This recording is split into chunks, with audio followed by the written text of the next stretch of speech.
Hello. Today I'll be speaking about why choose the Gatemate FPGA. This is the first time I'm giving the talk, so if I make any mistakes, please forgive me and correct me. On the slides, you can see the links to the ULX 5M Discord server and the LMX Gatemate Discord server, two different boards. So if you're currently using a FPGA manufactured by TSMC in Taiwan, your production is at risk. On the left-hand side, we have an image of the undersea cables connecting mainland China with Taiwan. In 2023, two of the cables in the upper left-hand corner were cut where the X's are. In 2024, another cable was cut. This time, the Coast Guard responded very quickly and chased off the Chinese vessels before any more cables were cut. Um, and I don't think it's just accidental. If you look at the right-hand side, you can actually see an image from a patent recently filed by the Chinese, and they're actually doing research on how to cut cables.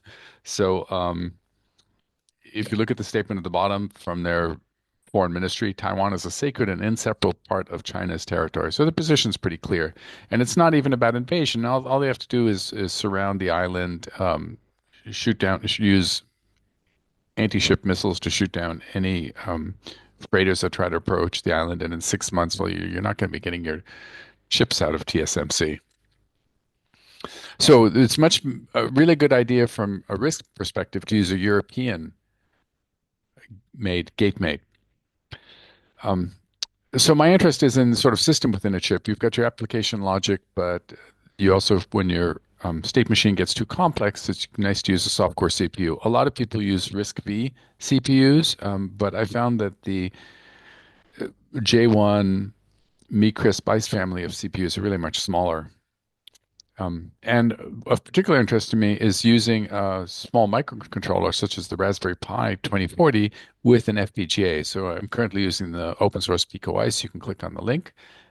Very nice, very sort of solid, stable, strong community. A great way to start using these two, an FPGA with a microcontroller. But the Ice 40 is a bit underpowered, so I need a larger, faster FPGA, which is what brought me to the Gatemate. Here is the diagram of the Hanuman stack machine. And then when people always ask, how do you compare it to RISC-V? Well, the RISC-V has 32 registers. Okay, so if you're building a register machine on a device with four input LUTs, you have to have multiplexers. So on the left-hand side, we can see a multiplexer between 32 bits, maybe the 0th bit on the 32 registers, right? And so on a four input LUT, one lookup table can differentiate between two bits. So on the left-hand side, we see the left-hand column. We have 32 bits coming in. Then there's 16 four input LUT multiplexers, and then we've got eight, and then four, and two, and one. So that comes to a 31 four input um, multiplexers. So to choose between 32 bit registers, you need 996 LUTs to choose between, for two arguments, you need 1,988. And if you look over on the right-hand side, okay, four input LUTs are not that big, but they've got some other logic and stuff, carry logic and output latching and selection. So it ends up using up a chunk of real estate. So in practice, what people do, I'm sorry. So on an ASIC, it's not a problem, right? Because you're going to have dedicated hardware that does this multiplexing, and it's very efficient. But if you're using four input LUTs to do a four input bit multiplexer, you have to end up using three of these, and it's kind of wasteful of space. So in practice, what people do is they store the registers in some RAM, but then it takes an extra clock cycle, unless you're doing a pipeline system. But for small RISC-Vs, it takes an extra clock cycle to access each one, and maybe an extra clock cycle to write back. So it just slows things down to use a RISC-V on a device with four input LUTs. So you really should be using stack machines. They're much more appropriate for this technology. Ideally, what you'd like is the something with an eight input multiplexer, right? And so we see that on the left. Gateman actually does include eight input multiplexers. So if all of that worked correctly, um, with 32 bits, um, four of these eight input multiplexers would bring it down to one four input multiplexer and you'd have 32-bit selection. So this would be an awesome advantage for the Gatemate device, but sadly it doesn't work. The eight input multiplexers, they have routing, and the route to save space, the routing can flip the bits, and that's fine if you're using something that unflips the bits, but if you're just using a straight multiplexer, it's a problem. And so in practice, this doesn't work. So it'll be really good if on their next mask rev, they actually did the 8-bit input multiplexers correctly, and then there'll be a really strong competitive advantage, particularly for RISC-V.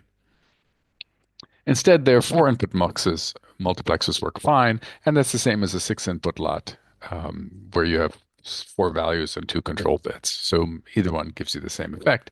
And you can see that to do then a 32-bit multiplexer with the clone programmable elements using their 4-bit muxes, basically 32 signals come in, you have eight CPEs, brings that down to two CPEs, brings that down to one. So that's 11 colon programmable elements as opposed to 31 of the ICE 4s on um, of the four input LUTs on any device that uses four input LUTs. So so I think GateMate's really interesting for RISC-V devices, which kind of what brought me to it. Okay, they also have these curious things called LUT2 trees. I was quite confused by this, and it turns out this is completely separate from the multiplexers. And what is a LUT2 tree? Well, it's just a basic um, Boolean logic, right? So here we have and, or, XOR, NAND, NOR gates, and each of these has two inputs and one output, right? So that's basically what one of these LUT2 twos are. And so if you look down in the middle at the bottom, there's good. If you have like A, operation B, operation C, operation D in with parentheses, then that kind of stuff just works perfectly on their four input LUTs. What does not work well is if you have A and B or C and D or A and C. So there's crosstalk with the A and C, and then that doesn't work very well. And also if you're doing A question mark B colon C, that also doesn't work well on these. So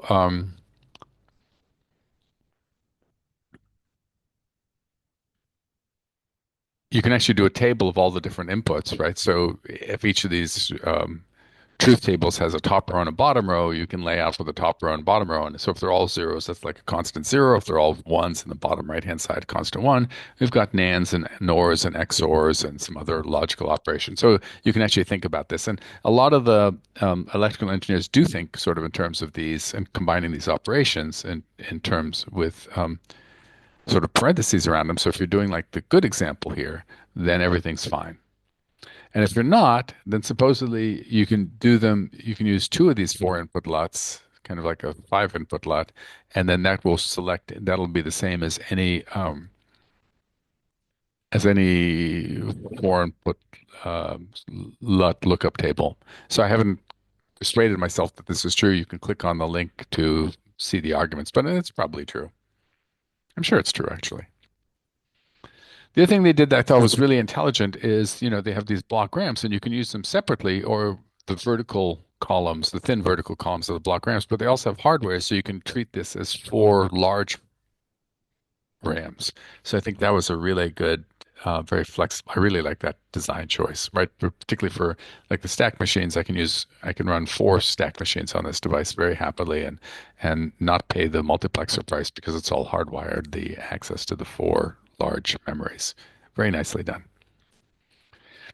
They also have these two-bit multiplexers, which was a bit confusing to me at first. So on the middle, we have 7 by 11 in decimal. On the right, we have it in binary. And so basically what you do is you do partial products. So zero, so each two bits gets in each the top row and the bottom row gets multiplied by the two bits in the other row, and you add them all up, right? So you actually have a bunch of um, so to multiply 4 bits, two sets of 4 bits, you have four multiplies, but you also have a whole bunch of adds. How many adds do you have? Well, let's take a look at the adders. These are 1-bit adders, just to remind you. So basically, you have 2 bits that come in that you're adding. You have one carry in, one carry out, and you have the sum out of the bottom, right? So it's a 5-port device. And what they do that's really nice is they string these together horizontally and vertically, right? It's basically hardwired adders if you can do the routing correctly. But uh, I really like that you don't have to do a lot of routing to connect the adders together. Two of these adders fit inside one colon programmable element, but the routing software doesn't care; it just lays them out. And ripple carry adders are really quite fast, reportedly. So how do we do these adders? Let's take a look at eight um, bit multiplies. On the right, you can see the different partial products and sorting, shuffled them vertically just to make it easier. So just on the addition on the right-hand side, let's start on the right-hand column. So the lowest two bits, there's no addition there. That they just go out. So there's no carries. The third column, you've got three bits that you have to add, so no carries coming in and one carry going out. So the next fourth column, you've got three items you have to add and one carry. Um, so it takes two additions. So you add the three and you get one bit, and then you have to add that with the carry. So that takes two adders. Anyhow, you can go through this whole thing and double check it. And on the bottom row, you have the number of carries and the number of adders. Those um, those are just one digits, right? So each digit is just the number of carries in that column. So don't think of it as 54, 32, 10. Think of 5, 4, 3, 2, 1, 0. And so maybe I did this wrong. If somebody checks it, that would be great. But I count that, so to multiply two 8-bit numbers, that's 16 multiplies, and 53 adders. So 43 colon programmable elements. So you get like 20,000 colon programmable elements. So from that, you can figure out how many of these multiplies you can do. But these may be off by some small number. So please, I tried to cross check it, but please somebody else cross check it. The other thing I really like about this chip is the clock domain crossings. So when you're trying to use a microcontroller with an FPGA, you're going to have clock domain crossings. You could buy a system on a chip which has, but those end up being much more expensive, much cheaper to use separate ones. And also, you get way more software, like on the Raspberry Pi. And so these FIFOs are great because one clock domain can send stuff in at one clock speed, the other clock domain can pull it out at the other speed, and everything works just hunky dory. And so they've got all of this in hardware, which also means they don't have to debug any Verilog, at least way less Verilog. So this is maybe the thing find most attractive about this particular chip. I also think the multiplication is interesting. That one can do some very creative stuff with this. The other piece I really like is how they make their masks. So they sort of have these FPGA cores, and they have a whole bunch of these on a mask with like 1,000 wires between neighbors. Kind of looks a bit like a transcuter, actually, now that I think about it. And they can cut out one, they can cut out two, or soon they'll be able to cut out 4, 8, 16, 32, as many of these as you want. And so because they only have one mask set, it's much less expensive. So I think this is a really brilliant design things. And, I'm looking forward to running hundreds of these sometime soon. Of course, if you get hundreds, one or two may be bad, but then you just route around them. So anyhow, we'll see what happens. So the mainstream board is the €50 Olimex Gatemate board. It has a whole bunch of peripherals. What I really like, it's got both in the middle. Here you have the Raspberry Pi 2040, and you've got the Gatemate. So and 28 wires, much really critical the number of wires between the two. I also really like that it's got two PS RAMs. Excuse me.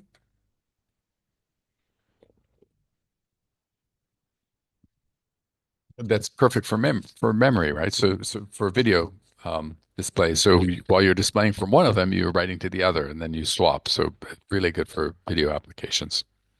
I'm not so excited about the VGA and PS2. I'd much rather have USB and DVI, HDMI. And fortunately, they're now building somebody else is now building a whole bunch of Gateway add-on boards. So you're going to have analog to digital, I2S audio, microbus, two USB host ports, camera port, DVI, Ethernet, power, timer, simple I/O. So it kind of makes there's a very rich environment, all the key stuff that you need. I could be using something like the $60 Ice Sugar Pro, but the problem is it doesn't have the Raspberry Pi peripherals, right? So then, it's a bit more expensive. Plus, I have to do a whole nother board, and I just want everything on one board. I'm a software developer, not a hardware guy. Um, there are a bunch of these. There, so there are three of these boards that connect a Raspberry Pi with a um, FPGA. There's a Pico Ice on the left-hand side and the Ice V Wireless. The Pico Ice has some 12 wires between the two. Olimex has 20. I'm not quite sure about the Ice V Wireless. Basically, you have to use the four. You basically use the four QSPI ports in and four QSPI ports out. So I guess that comes to eight, 10, sorry. Um, and then the other thing I really like about the Gatemate is this 20 bits, right? So for 16 bits, on the Ice 40 5K devices, which kind of how I use the memory, that's fine for music or sound processing. But for real-time control, you often want to be down at the 20, maybe 22-bit level. And so I thought it was really smart that Olimex provided that memory um, in that width. They didn't go with 1, 2, 4, 8, 16, 32. They went with 1, 2, 5, 10, 20, 40. Really smart move on the designers. And although I mentioned zero on the large RAM, really their RAM can either be used as large RAM or as block RAM. So I think that was also very nice design. And then tons of these 8x8 multipliers. So I want to do a vector processor, coprocessor. So their board is really good for that type of work. Lots of large vectors. And then they also have a case, which I really like. The column on the right is the Ice3 wireless. So if you want to use the Ice up 5K with a wireless ESP, then that's a good choice too, but a bit more expensive. A couple of boards not yet shipping. Sorry if it got cut off. Pico 2 Ice is going to have the Raspberry Pi 2350, which gives you an HSTX, really basically DVI kind of HDMI without the audio port, which is really good. But it still has the Ice 40, which is too slow.